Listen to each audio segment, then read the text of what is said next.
Hi friends! Ayan, so ngayon lalabas ako para makapagpa-pedicure. So gusto ko lang i-try din yung parlor dito malapit sa Pag-asa. Actually, bagong bukas sila this year lang.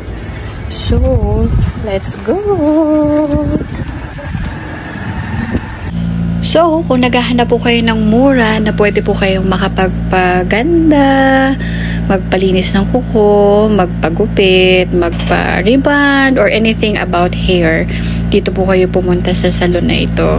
Yung name po ng salon ay Idol Salon. I don't know if I pronounce it right. Wow, char. So, bago po sila dito sa Pag-asa, kung taga Barangay North, Signal Village, Taguig City ka, familiar ka sa lugar na ito. Halos katapat lang po ito ng 7-Eleven dito po sa Pag-asa Wet Market. Nakalimutan kong tanungin kung anong pangalan ni ate, pero gusto ko siya maglinis kasi sinabi ko sa kanya na hindi nga ako nagpapatanggal ng ingrown, hindi ako nagpapakalkal ng sulok-sulok ng paa ko dyan kasi nga, ayan na, naging triangle na yung kuko ko.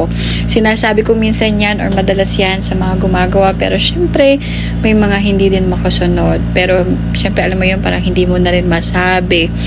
Pero ayan na nga. So, gusto ko rin sa ate dahil kung ano lang yung sinabi ko, yun lang din po yung ginawa niya. Sinabi ko, tanggalin lang ng konting kuko doon sa gilid para kapag humaba, hindi siya tatama sa laman ko. Para hindi siya mamaga at hindi siya sumakit.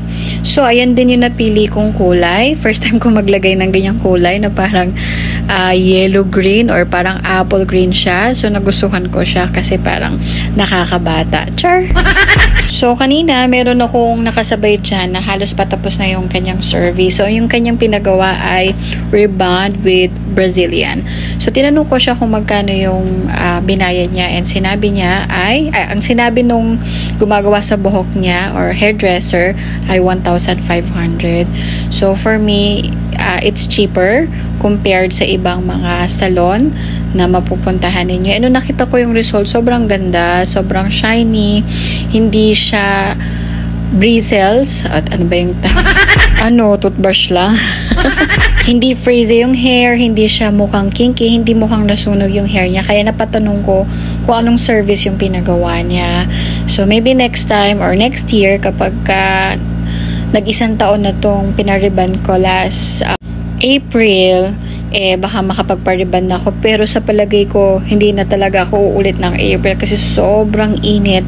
Hindi ko na natiis na matalian yung buhok ko, especially kapag kabuhat-buhat ko or nag-aalaga ako ng baby. Sobrang hirap, sobrang init, nakakapang-init talaga din ang ulo.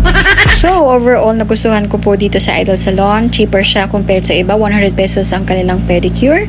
And I hope you like it. And kung gusto niyo na mas cheaper at magandang service, you can try dito po sa Idol Salon. Babu!